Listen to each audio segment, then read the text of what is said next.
Hello, in today's video we're going to be doing David Walliams' Gangsta Granny, not the intro, we've done that, but let's get started with chapter 1, Cabbagey Water. That's where we left off. Okay. But Granny's so boring, said Ben. It was a cold Friday evening in November, as usual, he was slumped in the back of Mum and Dad's car once again. He was on the way to his granny's house for the night. All old people are, don't you dare talk about your granny like that, said Dad weakly, his fat stomach pushed up against the steering wheel of the family's little brown car. I hate spending time with her, protested Ben. Her TV doesn't work. All she wants to do is play Scrabble and stinks of cabbage. In fairness to the boy, she does stink of cabbage, agreed Mum, as she applied some last-minute lip liner. You're not helping, wife, muttered Dad. At worst, my mother has a very slight odour of boiled vegetables. Can't I come with you? Pleaded Ben. I love what's-it dancing, he lied. It's called ballroom dancing, corrected Dad. And you don't love it. You said I'd rather quote. You said, and I quote, I would rather eat my own bogies than watch that rubbish. Now Ben's mum and dad loved ballroom dancing. Sometimes Ben thought they loved it more than they loved him. There was a TV show on Saturday evenings that Mum and Dad never missed, called Strictly Dancing.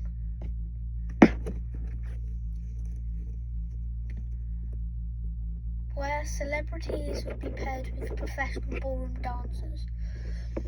In fact, if there was a fire in the house and Mum could only save a sparkly gold tap shoe once worn by Flavio Flavioli, a shiny tan dancer and heartbreaker from Italy who appeared on every series of the hit TV show, or her only child, Ben thought she would probably go for the shoe. Tonight, his mum and dad were going to an arena to see Strictly Stars dancing live on stage. I don't know why you don't give up on this pipe dream of becoming a plumber, Ben, and think about dancing professionally, said Mum, her lip liner scrawling across her cheek as the car bounced over a particularly bumpy speed bump. Mum had a habit of applying makeup in the car, which meant she often arrived somewhere looking like a clown. Maybe just maybe, you could end up on Strictly, added Mum excitedly. Ben was prancing around like, that's stupid, said Ben.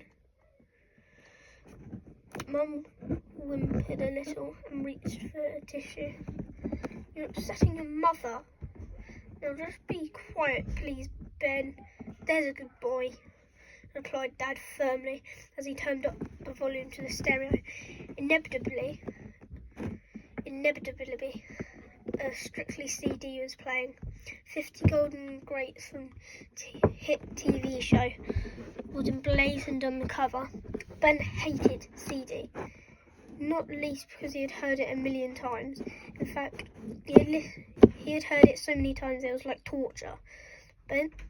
Ben's mum worked at the local nail salon, Gail's Nails. Because there wasn't many customers, Mum and the other lady he worked there, unsurprisingly, called Gail, spent most days doing each other's nails. Bluffing, cleaning, trimming, moisturising, coating, sealing, polishing, filing, lacquering, extending and painting.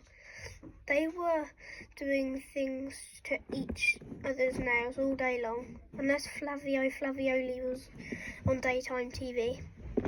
That mean Mum would always come home with extremely long multicoloured plastic extensions on the end of her fingers. Ben's dad, meanwhile, worked as a security guard at the local supermarket.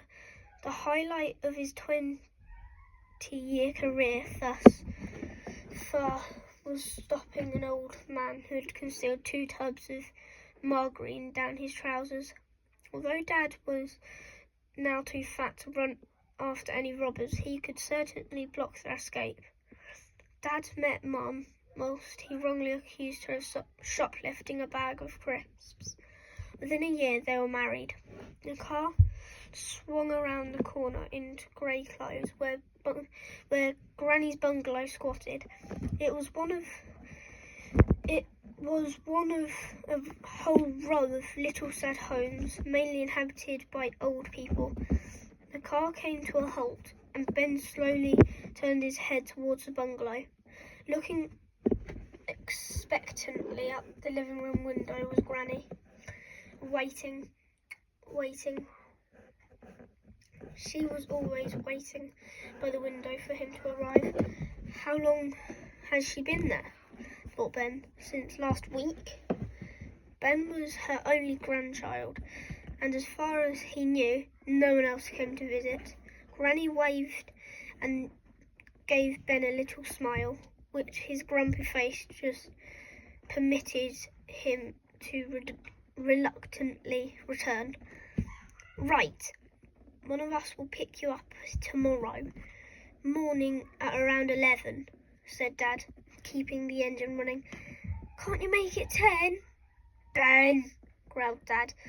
He released the child lock and Ben grudgingly pushed the door open and stepped out. Ben didn't need the child lock, of course. He was 11 years old, hardly likely to open the door whilst the car is driving. He suspected his dad only used it to stop him from diving out of the car whilst they're on their way to Granny's house. Clunk went the door behind him. The engine revved up again. Before he could ring the bell, Granny opened the door. A huge gust of cabbage blasted in Ben's face. It was like a great big slap of smell. She was very much like your textbook Granny. Thick glasses, false teeth, hairy chin, Manuve cardigan, used tissue tucked up sleeve, a packet of Murray mints close by, tan tights, white hair, hearing aid, smell of cabbage, floral print dress, burgundy slippers. Are Mummy and Daddy not coming? She asked, a little crestfallen. This was one of the things Ben couldn't stand about her. She was always talking to him like he was a baby. Brum, brum, brum. Together, Granny and Ben watched a little brown car race off, leaping over speed bumps. Mum and Dad didn't like spending time with her any more than Ben did. It was another convenient place to dump him on Friday night. No, sorry, Granny, spluttered Ben. Oh, well, come in then, she muttered. Now, I've set up a Scrabble board for your tea. I've got your favourite, cabbage soup. Ben's face dropped even further. No! He thought. Now it was covered in dust so thick it was like fur. Her house was stuffed full of books and was always trying to get Ben to read them, even though he loathed reading. Number 4. Granny insisted you wore heavier winter coat all year round, even on a boiling hot day. Otherwise you wouldn't feel the benefit. 5. She reeked of cabbage. Anyone with cabbage allergy would not be able to come within 10 miles of her. 6. Granny's idea of an exciting day out was feeding mouldy crusts of bread to some ducks in a pond. 7. She consistently blew off without even acknowledging it. 8. Those blow-offs didn't just smell of cabbage, they smelled of rotten cabbage.